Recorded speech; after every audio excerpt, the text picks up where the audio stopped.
Hi, everyone. Judge Andrew Napolitano here for Judging Freedom. Today is Thursday, July 6th, 2023. It's about 1:45 in the afternoon here on the East Coast of the United States. Colonel Douglas Macgregor joins us now for his regular weekly appearance on Judging Freedom. Colonel Macgregor, always a pleasure. Thank you very much on behalf of my audience and me for giving us your time. So what is your view, maybe the collective view of your friends and colleagues in the defense and intelligence communities, of what the heck Yevgeny Prigozhin did? President Lukashenko announced he's no longer in Belarus, and we'll show in a few minutes a montage of what the FSB says are leaked materials that they found when they raided his house, including an enormous cache of weapons. Was the march toward Moscow a real coup, or was it some sort of a PR stunt? I think it's probably a little bit of both, but I don't think that he was genuinely expecting to overthrow Putin. I still think his principal targets were Gerasimov, the chief of the general staff, and Shoigu, the minister of defense. That's really what he was after. And if there was anything else in his mind, well, then he's certifiable, which some people think is the case anyway. When you say he was after them, Colonel, you mean to do them physical harm, or to challenge their dominance in office? I think trying to challenge their dominance, hoping that if he made enough noise and threatening gestures, he could induce President Putin to replace them. That was his, fondest hope, but at least force a change in the conduct of operations. That's very clearly the case. He and he's not alone, is a very strident advocate for doubling down on this war and ending it as soon as possible. And can you tell if President Putin and his generals have begun to double down on the war? Nobody hears or utters a peep about the Ukrainian spring offensive anymore. I think right now the situation is as follows. I think Putin privately has thought through carefully the wisdom of replacing some generals. I think we will see continued shakeups in the high command. Having said that, I also think he is now at a strategic inflection point. Russia is in the driver's seat. They hold the strategic initiative. He has to decide what he's going to do. Will he sit until after the 10 July meeting in Vilnius, waiting to see what comes of that meeting, if there's any possible chance of an end to this war through means other than military? Or does he simply say enough's enough and advance on multiple axes into the rest of eastern Ukraine and then ultimately down to Odessa? I mean, he can do it. He has an inexhaustible supply of forces. And again, I think he's been holding back largely because he doesn't know what NATO will do, and he does not want to provoke NATO intervention. But he may discover after 10 July that that's probably going to happen anyway. 10 July is all of NATO, plus, I guess, Sweden, not yet in, and Ukraine, right? They'll all be in Vilnius. Yes. And remember, the Poles and the Lithuanians have already talked about intervention, going in some sort of joint matter, whether it's a joint brigade or larger force into some part of Western Ukraine. And they say they're going to go in quite apart from NATO. In other words, they're not necessarily going in as sponsored by the NATO alliance. I don't know what any of it means. I think they're lunatics. I think it's stupid and crazy. And I'm sure the Russians feel the same way. But if you're sitting in Moscow, you say, well, perhaps I should wait for this to happen before I unleash the offensive. We may have talked about this about a year ago. Is the Polish army seriously to be reckoned with in terms of size and skill and lethality? Well, first of all, the Poles are excellent soldiers, very good. So are the Lithuanians. So man for man, they're some of the best troops in the world. Let there be no doubt about that. Secondly, they don't have the lethality that they would like to have because they don't have the vast arsenals of equipment and technology that they would need to take on the Russians. They've had to depend very heavily on us for that sort of thing. And I don't know how much ammunition they have for the weapon systems that they own. So moving without adequate preparation is very dangerous. And I think that is what they would be doing. Getting back to Prigozhin, is he long for the world? Is he likely to be prosecuted? Was there a deal that he would be in exile in Belarus, and yet he appears now to be back in St. Petersburg? You know, your guess is as good as mine. The important thing is that President Putin has come out on top in this whole business. When Prigozhin did what he did, regardless of what his motives were, it turned out that he had no support from anybody who counts. And right now, President Putin is riding higher in the popular polls than he ever has. So from that standpoint, that's what counts most. Okay, here is Yevgeny Prigozhin speaking on his own, not YouTube, but one of the Russian channels with English translation. This is just a day ago from St. Petersburg. Today, more than ever, we need your support. Thank you for that. I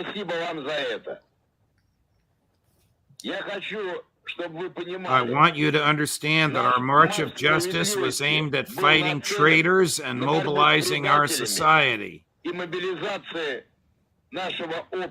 And I think we have achieved a lot of it. In the near future, I am sure that you will see our next victories at the front. Thanks, guys.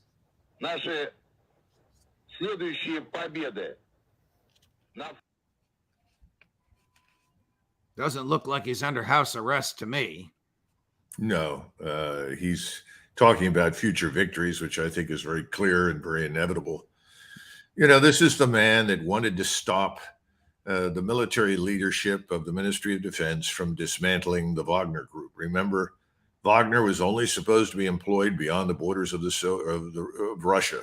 Right. And they're much like the French Foreign Legion. The French Foreign Legion is always external to metropolitan France unless there's a major war. Then the French Legion can be brought back to French soil. Similar situation with Wagner.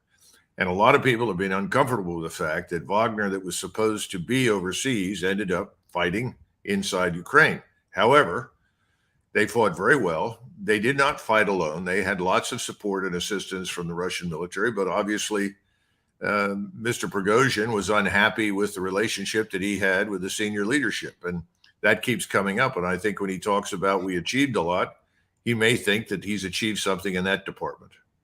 So the FSB, the Russian Federal Security folks, have taken a page from their counterparts in the U.S., the FBI. As you know, the FBI are the best leakers in the world of damaging evidence about someone they are investigating or contemplating prosecuting, or that the DOJ is actually prosecuting.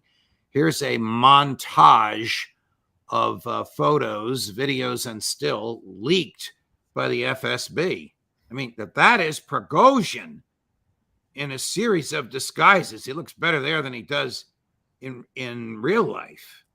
It's a framed photo showing severed heads of exiled private military leader Prigozhin's enemies, a huge cache of weapons, including assault rifles and ammunition, found by the FSB on Wagner's property, a closet with different wigs and disguises, gold bars and Russian military uniforms, currency worth 10 billion Russian rubles.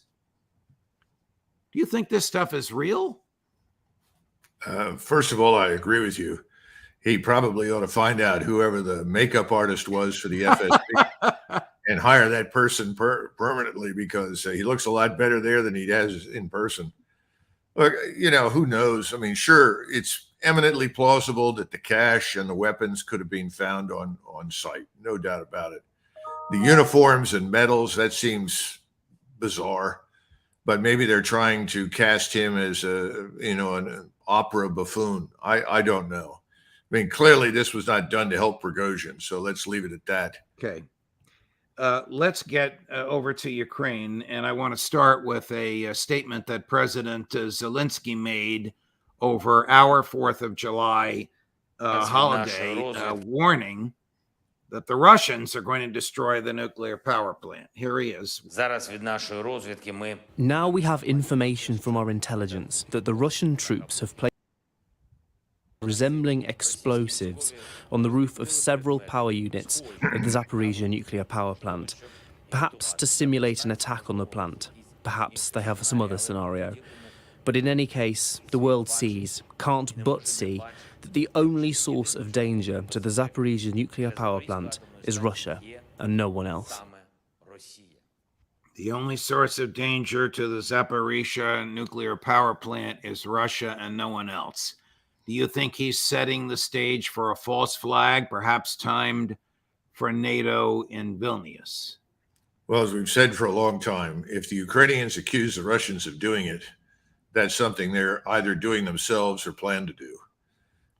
I think it's eminently possible. He is in such a desperate state right now, along with what remains of the Ukrainian military, that he's capable of almost anything. So I would not write it off as impossible.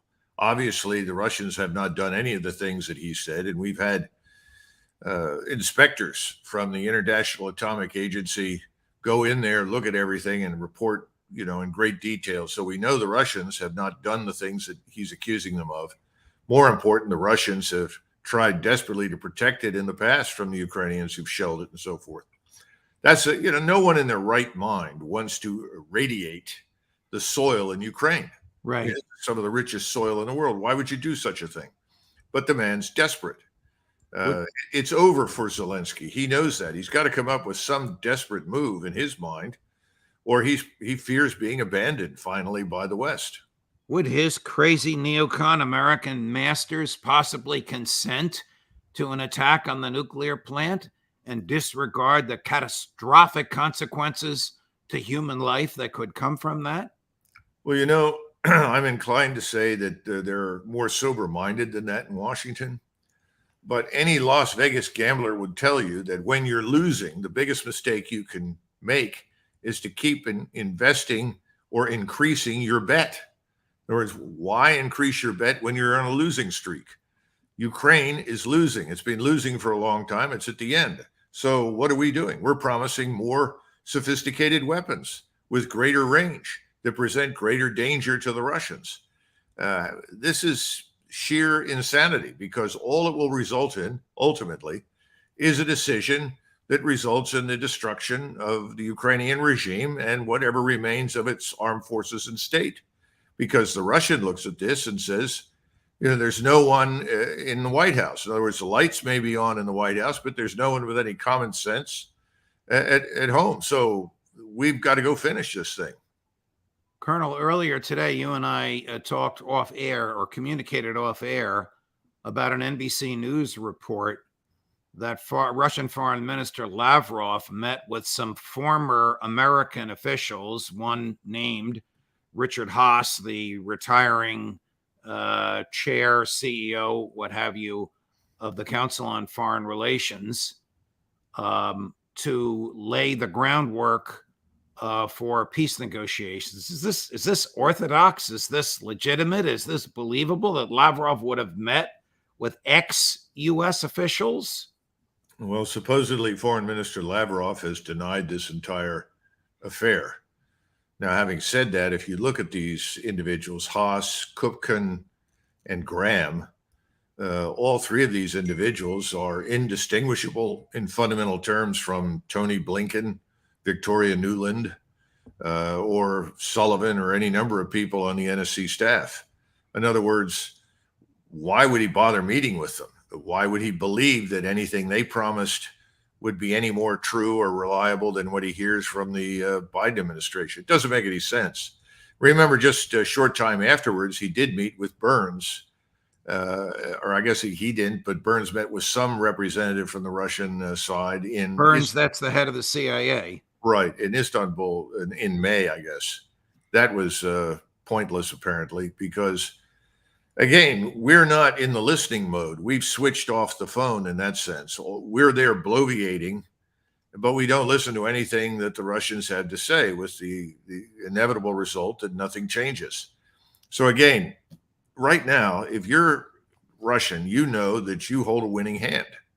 The question is, when do they pull the trigger and end this thing completely? And the only thing that's preventing that right now, in my judgment, is the predisposition on the part of President Putin and his senior leaders to wait and see what we do at this Vilnius conference and see if, in fact, the Poles and Lithuanians do something truly stupid and enter Western Ukraine.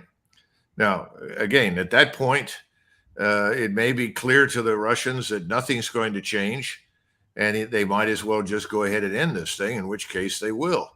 But the notion that there's any life left in Ukraine is absurd. I listened to a reporter, I think it was someone on Fox, talking to a former CIA type who was talking about the Russians buzzing, I guess it was an unmanned aerial platform somewhere over Syria that ostensibly had something to do with ISIS. I don't know. But apparently they were upset. This is this General Kurilla, who's now at CENTCOM, with the fact that the Russians flew into airspace where they had previously agreed not to go, and they overflew all of our positions there. And this individual characterized this behavior as evidence for President Putin's weakness. Oh.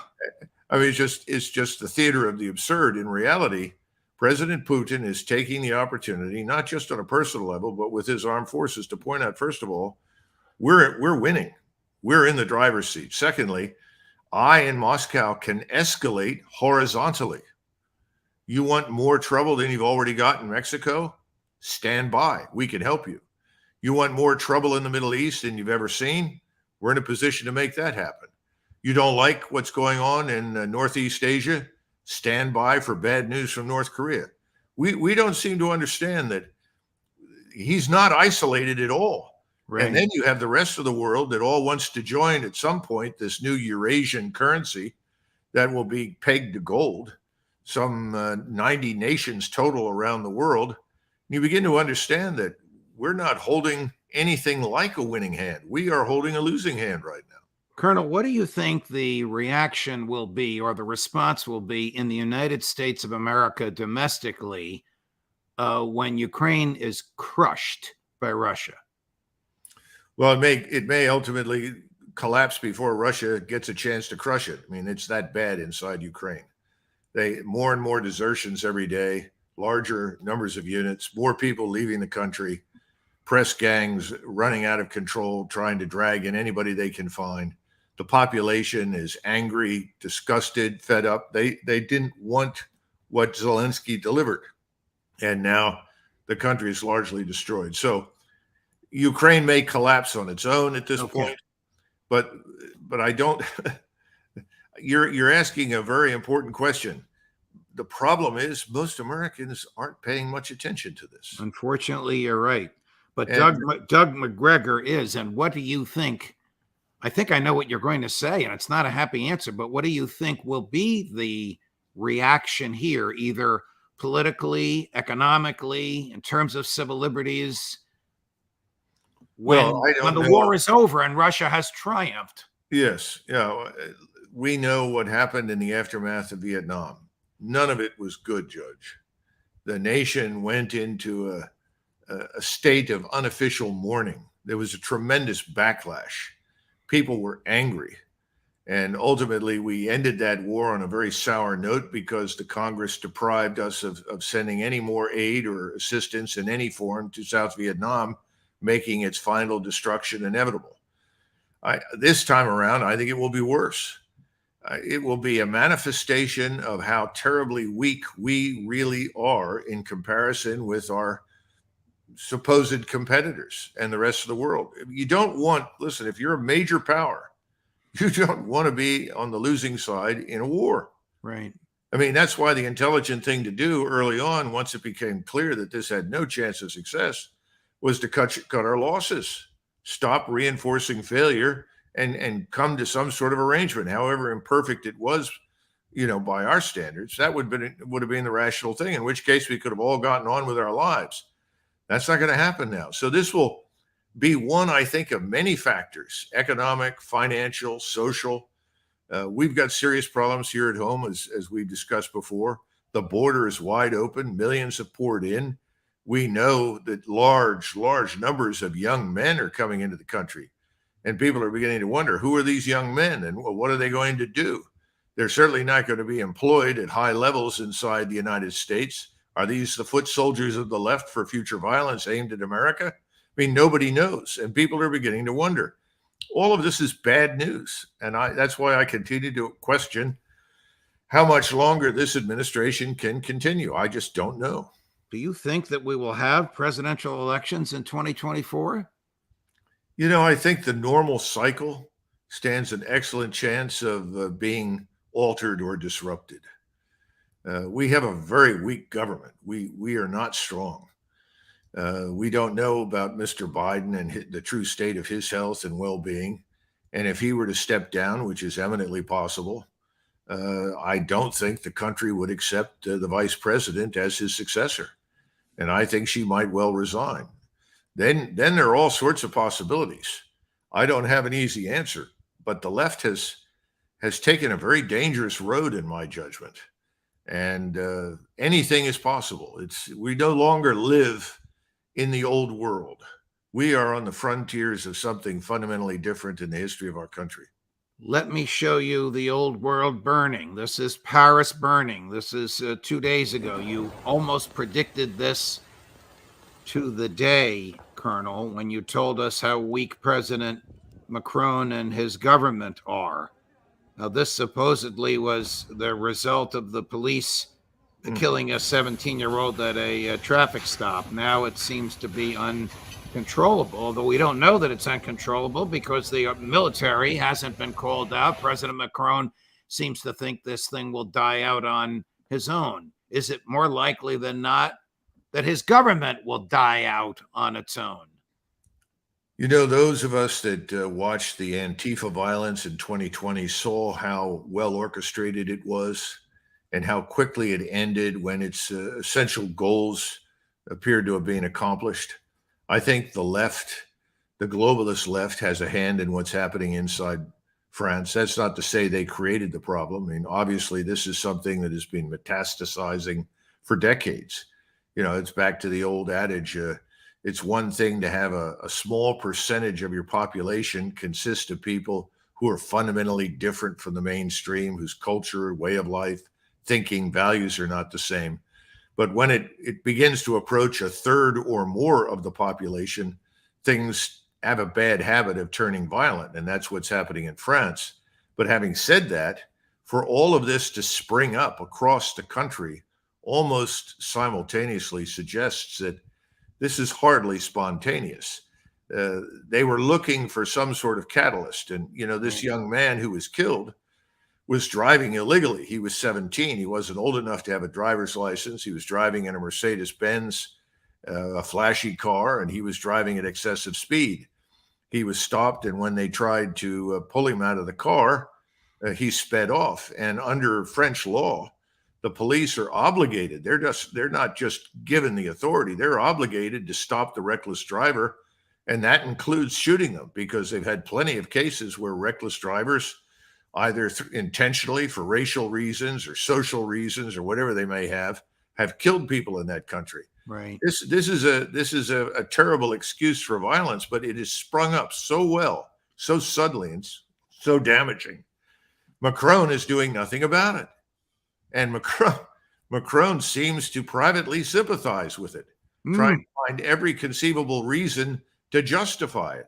So you're asking me what should happen or what will happen. Well, I don't know what will happen, but I would think that the military leadership, along with the leadership of the national police, should have had enough by now. And I think the French population is the real question.